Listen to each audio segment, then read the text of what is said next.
What's up, everybody? Welcome back to another video.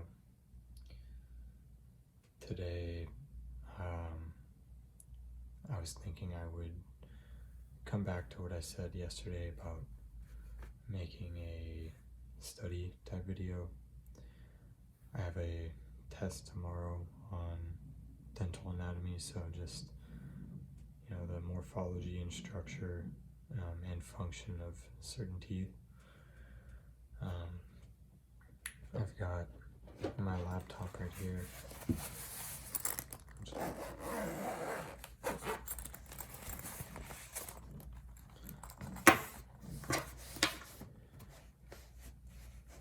And I've also got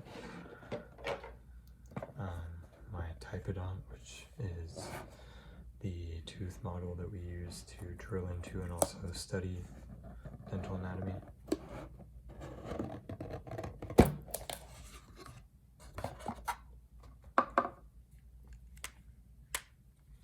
So, as you can see right now, it opens up all the way, but when we put it in the mouth of the mannequin, we want it to simulate,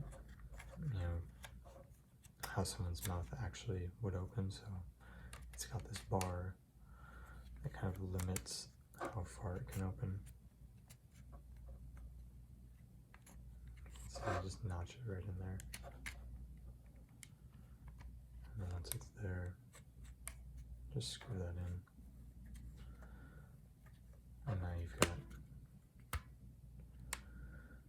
a mouth that only opens so much, but for studying purposes, I'll take that out. It also comes with a screwdriver.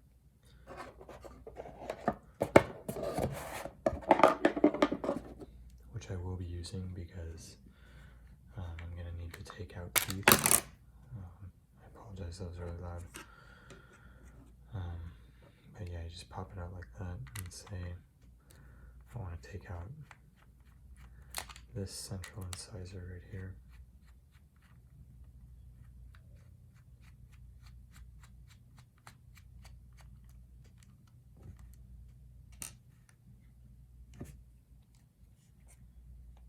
Makes it pretty easy to do so.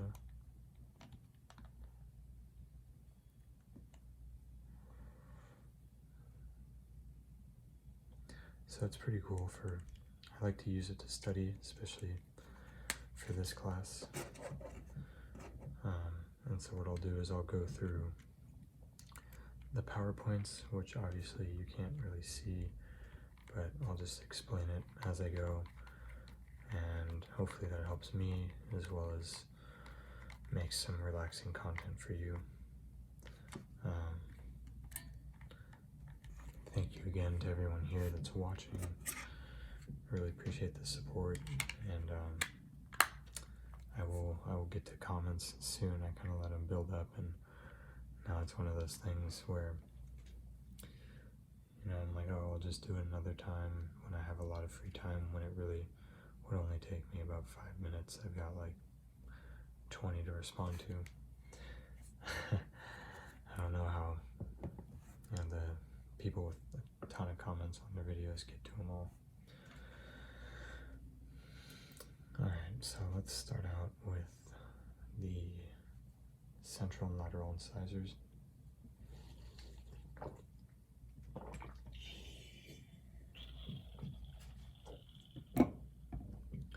So,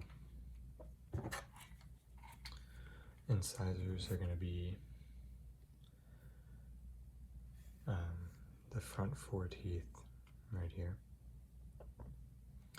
And they're divided into 4 quadrants. You've got maxillary, which is the top, maxillary right, and maxillary left. Mandibular, which is the bottom, mandibular right, mandibular left.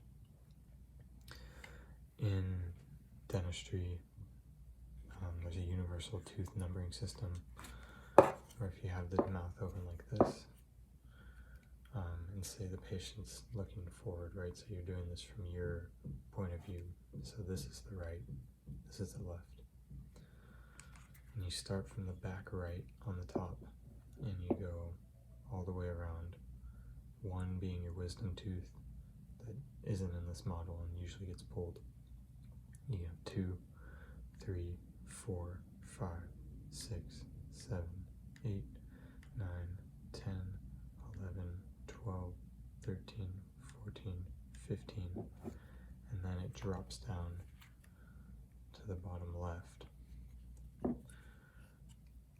this was 15, 16 would be the wisdom tooth here, 17 would be the wisdom tooth down here, 18, 19, 20, 21, 22, 23, 24, 25, 26, 27, 28, 29, 30, 31, and 32.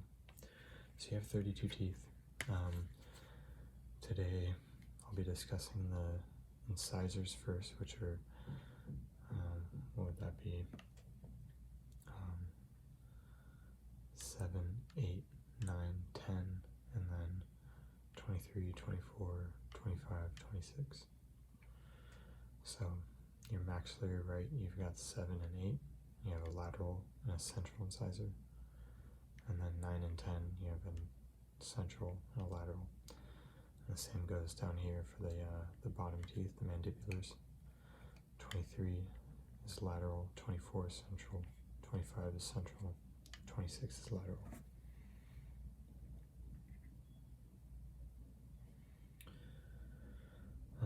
This is going through some x-rays where you can see the different layers of tooth.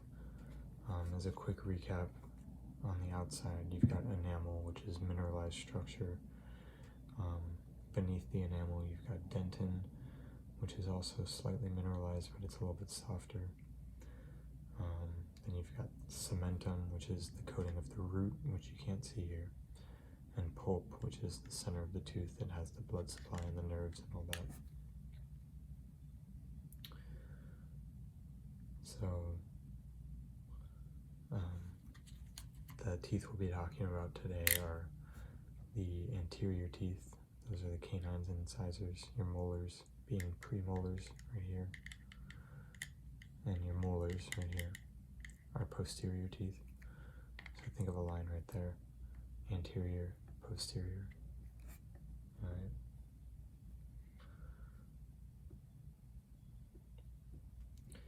Another important concept in dentistry is proximal contact, which is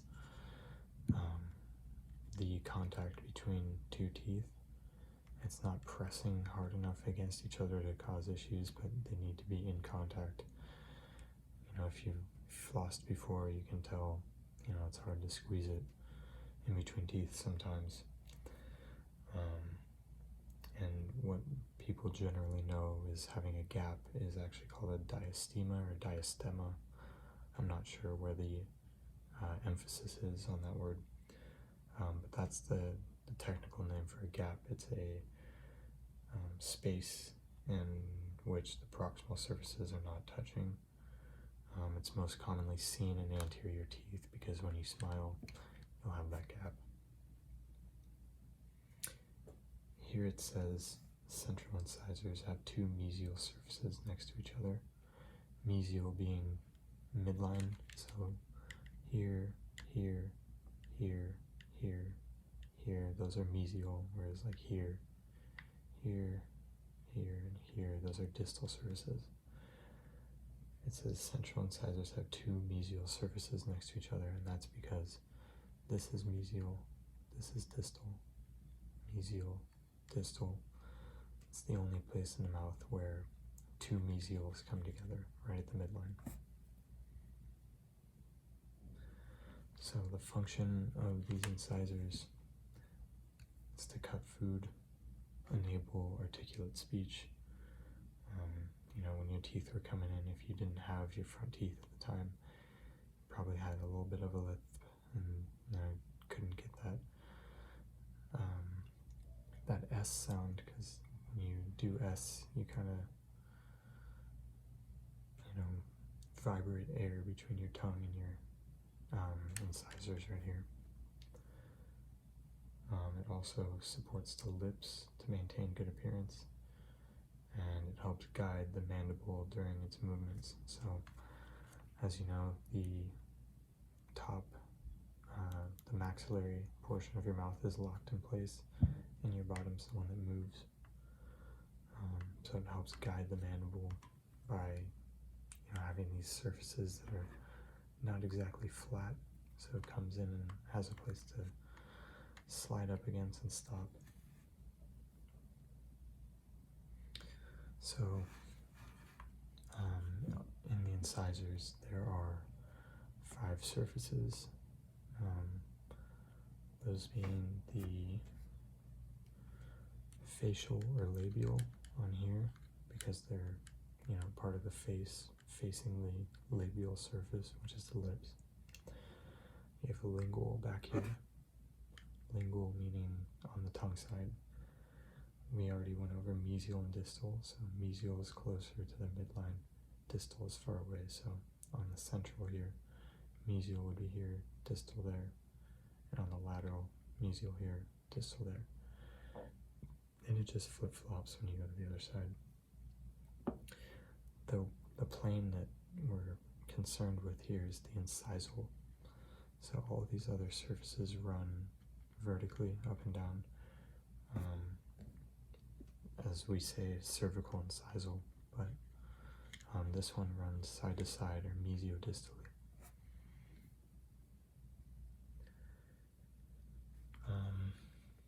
I think it's probably time to take one of these out.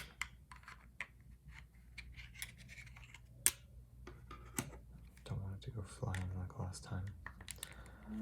I apologize for that, if that was too loud. The first one, not this one. I know this one I did a little bit better.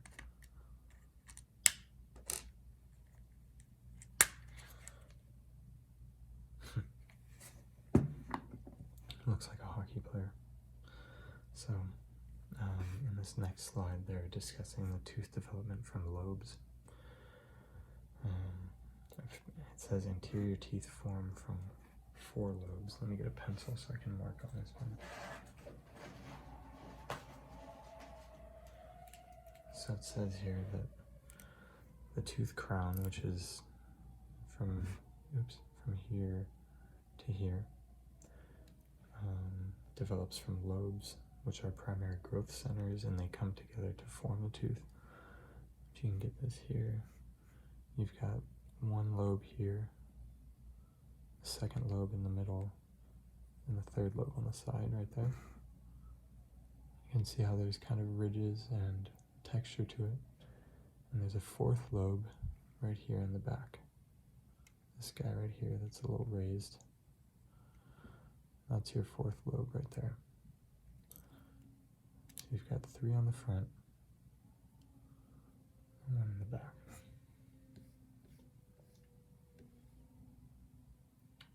Some general features on the labial surface, which is this one right here. Let's see.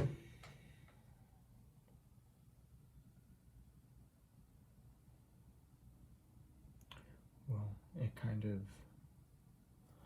goes with those 3 lobes I was showing you. So you've got 3 lobes, which are like the ridges of the tooth. Right there. So you've got, since this is this tooth right here, you have your mesial labial lobe, your middle labial lobe, and your distal labial lobe. And in between them you have your labial developmental depressions. So this kind of divides the tooth into 3 different surfaces or planes, which is helpful when writing notes for, where cavities are. You can say cavity on the lingual surface, mesial 3rd, meaning, mesial surface, lingual surface, which would be back here, mesial 3rd, which would be over here, and you'd have a cavity probably right around there.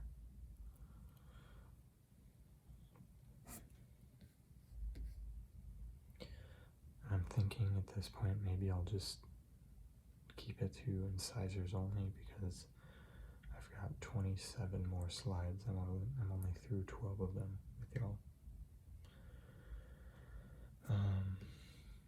So you can't really see them on this tooth, but if you look at your own central incisor, you might see little ridges right here, kind of up and down on the incisal edge, which is this.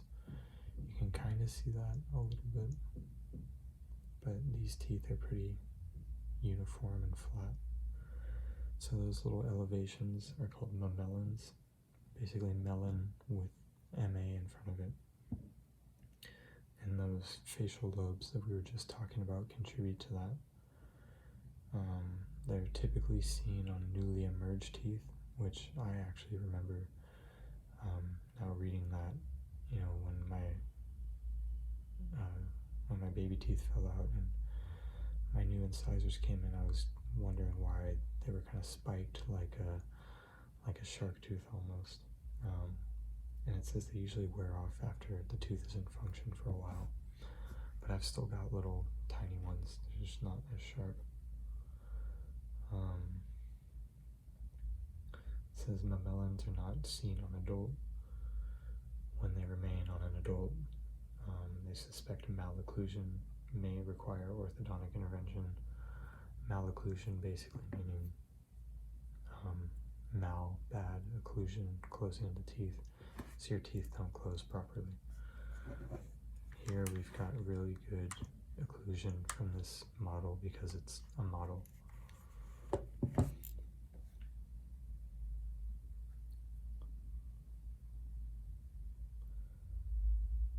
Next it says labial surface, we're still on here.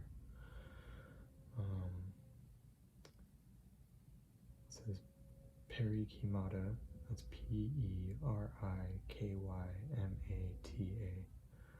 are fine horizontal lines on the facial surface of the crown, parallel to each other, and the CEJ, which is the cemento-enamel junction, which just happens to be right there.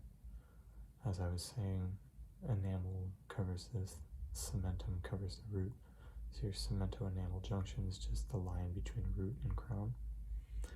So you've got these lines that I guess are called perikymata just running this way, parallel to each other, and that's CEJ.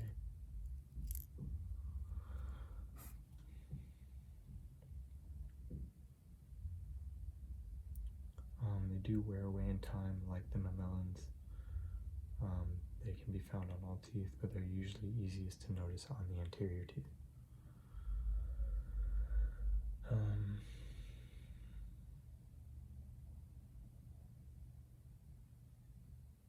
So incisors appear rectangular. Now we're taking a look at the maxillary central incisor, which is this one I'm holding.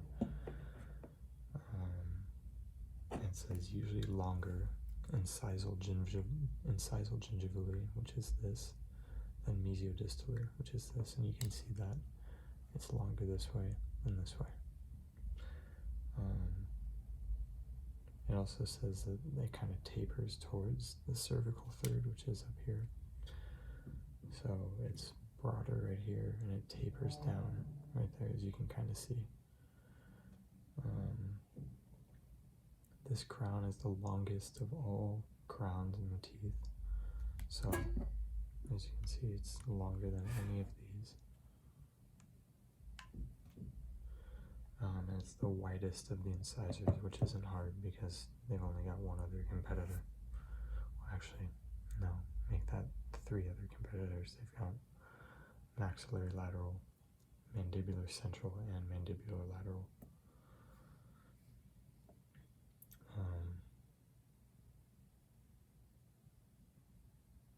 Okay, that's it for that. I think another thing to notice is that, at least on this, it's longer on the mesial side than the distal side, and I think that's the case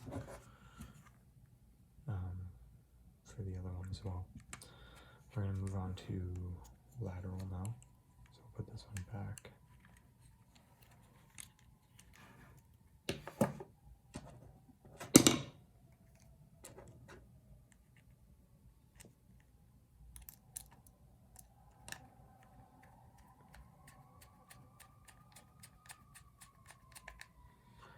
Let's take one from the other side. Let's do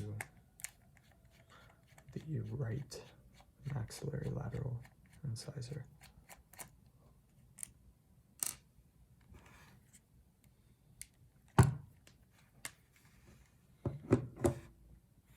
So like the central, if we can get a focus here,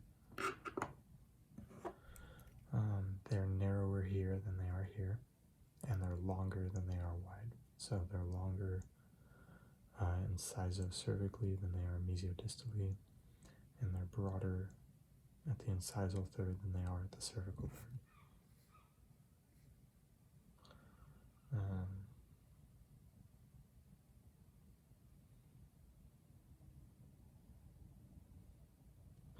Okay, now they're going over what I was just saying, so let's just stick this back in and hold it in. So what it's saying is that the mesio-incisal edge is nearly 90 degrees on all incisors, so you can see that here. These two, and then this one. And that the distal edge is somewhat obtuse, and that the tooth slopes to the cervical as it runs distally. So it goes up a little bit as you run along this line.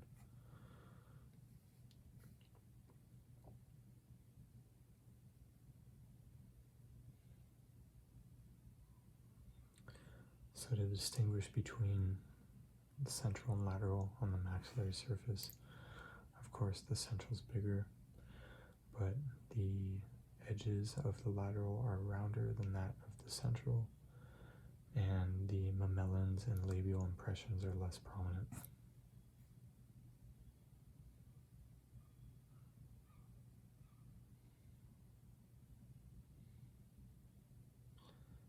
Yeah, kind of like what we were saying with the angle. It says here that the outline is more convex distally, meaning this shape here is rounded, whereas this mesial side is straight down.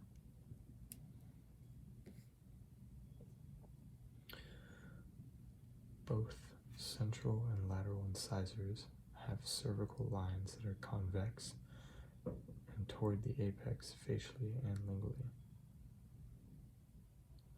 So what that is saying, cervical lines, let's just pull this one out again.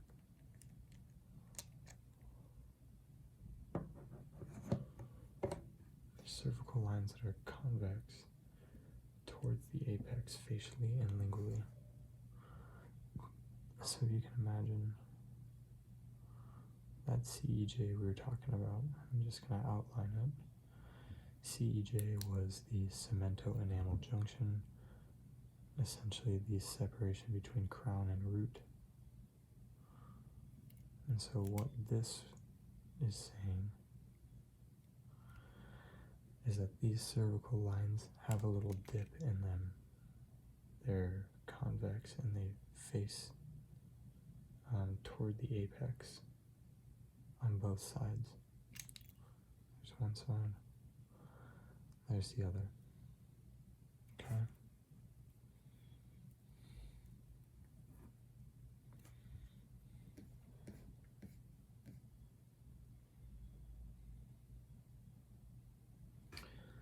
Now it's going to want to talk about contact points between these teeth.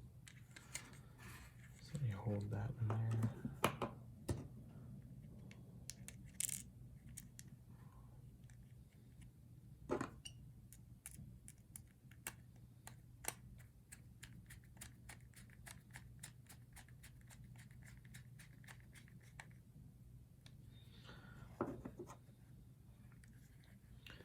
So let's see here. It says if we can divide this tooth into 3 planes, we've got the gingival third, because it's near the gingiva, the middle third, and the incisal third. Okay. The mesial contact is going to be in the incisal third, as you can see right here. It's down near the bottom. And the distal contact is between the incisal and middle thirds, more up near the middle. Okay.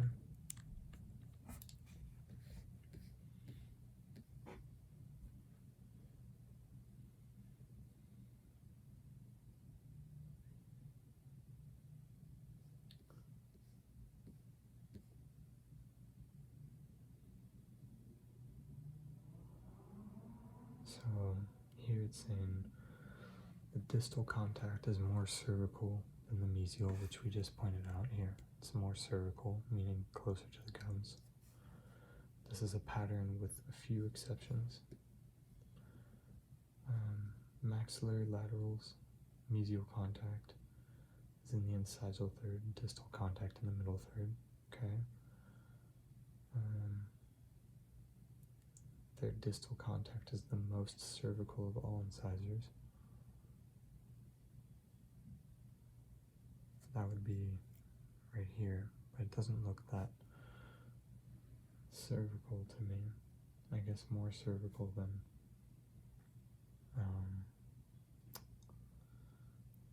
the centrals.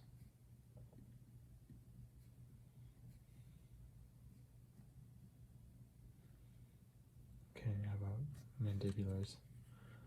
Mandibular central incisors, these two guys right here,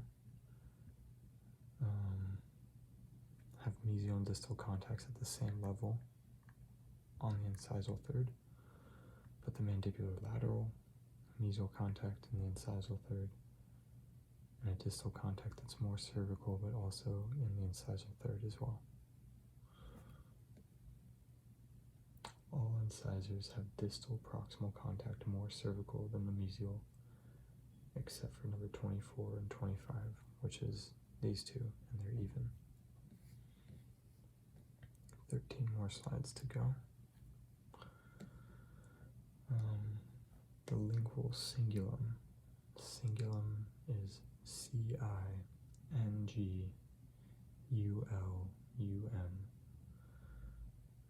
They're found in the lingual cervical third on both central and lateral incisors. They come from the fourth developmental lobe, which we talked about. Maxillary central, the cingulum is more developed and is off-center towards the distal, best seen from incisal view.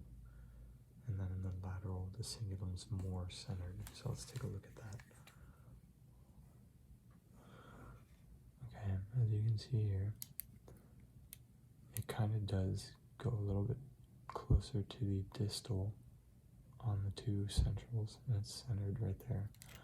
But this is the cingulum right here. These guys. Those are the cingulums.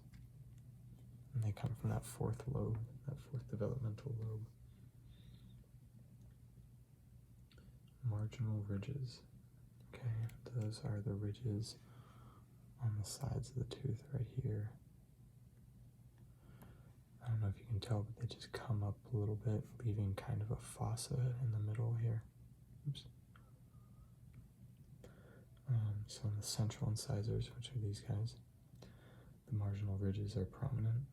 The mesial marginal ridge is longer, and that's in part to that surface being longer, but also because the cingulum, which is this guy, is more distal, so it just has a longer area to run.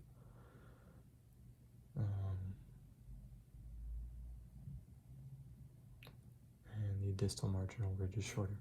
We know that.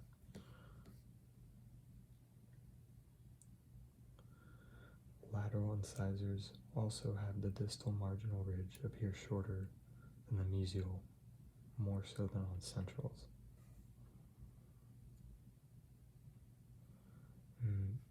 You can kind of tell, but it's not more so than the central, I think. But I think, again, this is a model with really nice teeth. But as we've been discussing the whole time, the mesial tends to be bigger or longer.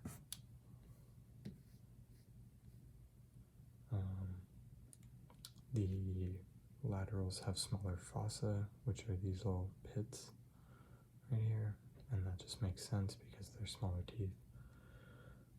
Maxillary laterals are more likely to have deeper fossa, though, and pits than the centrals.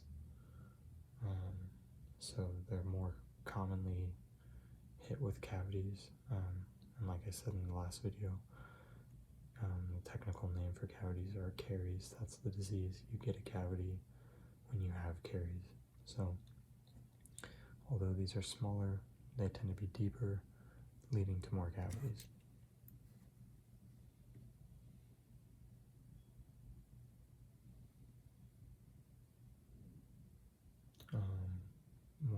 that little fossa.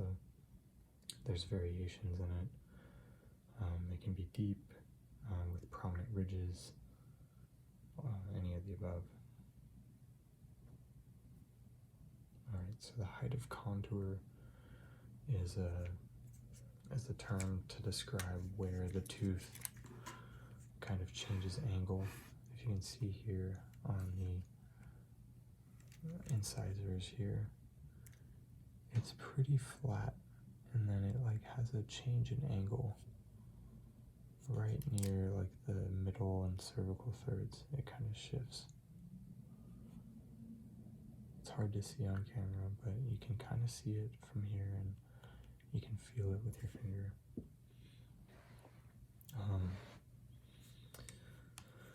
So both maxillary central and lateral incisors have the height of contour on facial and lingual in the cervical third.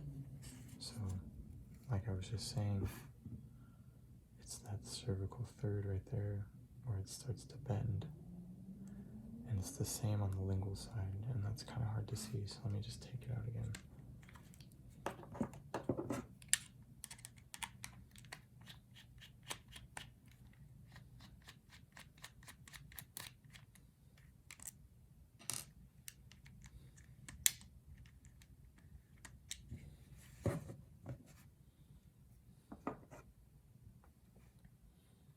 You can kind of see it a little bit better now, but you can see they're bigger and then they slope in right at that cervical third,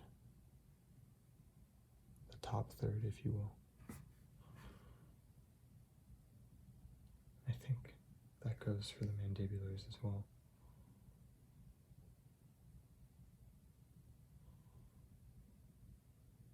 It says lingual surface is concave and S-shaped, which you can kind of see there.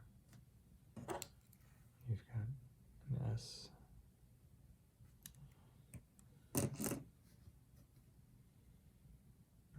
As for roots, which we can't see, I guess I'll just talk about them after I screw this guy back in.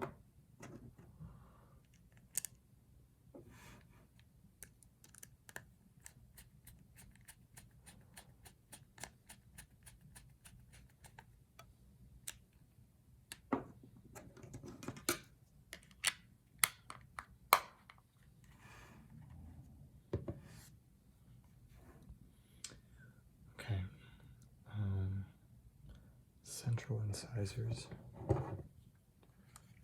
which are going to be 8, 9, 24, and 25, have roots that are slightly longer than the crown, so their roots can be longer than this.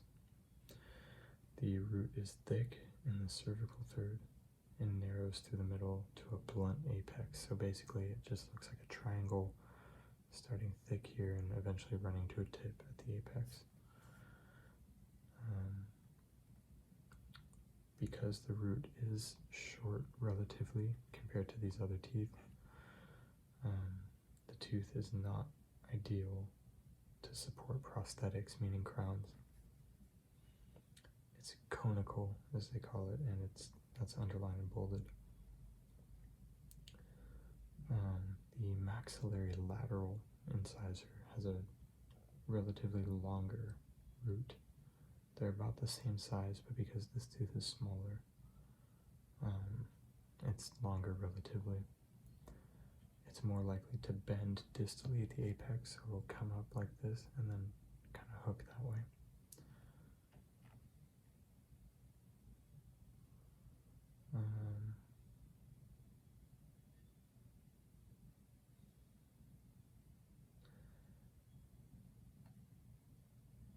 It says incisor crowns are wedge-shaped, which we kind of know. They kind of come to a little point like that. The incisal edge of maxillary incisors is usually labial to the root axis line, meaning, if we were to look at a tooth and cut it directly in half down this way, the edge would be all in one half. It wouldn't get split in half because this line is not at the middle of the tooth when it comes to the entire thing.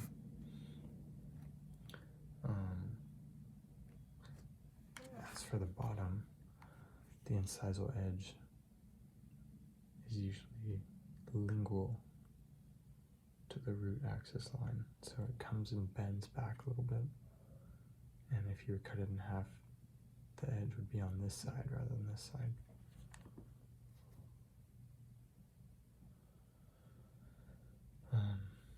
Mandibular incisors, now we're going over. They're much smaller than the maxillaries. The centrals and laterals are very similar in shape and anatomy. Mandibular central incisor, which are these two right here. The mesial and distal outlines are straight in the incisal third, but the crown tapers towards the cervical third, as you can see here. Now there's gaps in the teeth. All right. The lateral incisor, it says the twist of the incisal ridge, meaning this, right here. The twist of the incisal ridge corresponds to the curvature of the mandibular arch. Trying to keep this all in mind. The twist is evident on most mandibular lateral incisors and is a way to distinguish mandibular central incisors from mandibular lateral incisors, and distinguish a right mandibular from left mandibular lateral incisors. So like we said, the morphology and anatomy of these four are very similar, but these lateral ones kind of have a twist at the top to keep the arch in check, or the arch in check. So just other arch traits of these mandibular incisors when compared to maxillary. They're smaller. All of them are all generally the same size. The central incisors are symmetrical. They all have contact areas in the incisal, or located near the incisal ridge, which is right here. They have smoother lingual surfaces in the maxillary, as you can tell here. They're pretty flat as opposed to these with the big bumps, the cingulum.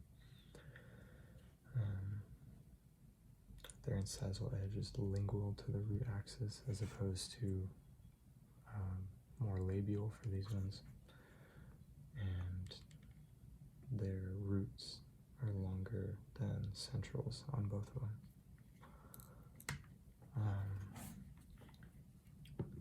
That is it for incisors. I would go over canines, but it's a 46 slide presentation, and I gotta be out pretty soon here to go to some study group, but I hope that you found this relaxing. I'll go ahead and pack this up just to get some more content in.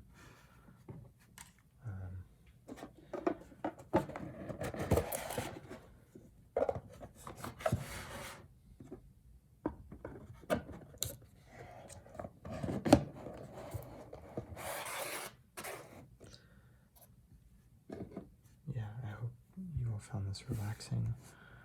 I'll try to do more videos like this in the future where I'm kind of just studying, because this honestly helps me. It's a way to record videos while also getting some stuff done that I need to. So yeah, thank you again for just being a large help to me. I really appreciate each and every one of you that watch these videos. So, I hope you learned something new about teeth. I was going to say something interesting or fun, but for most, learning about teeth is not that fun, especially when it's, technical and memorization stuff kind of like this. Well, that'll probably do it for today. Thank you for watching. I hope you have a great rest of your day, or a great sleep, whatever you're doing right now. I hope it's great, and I'll see you for the next one.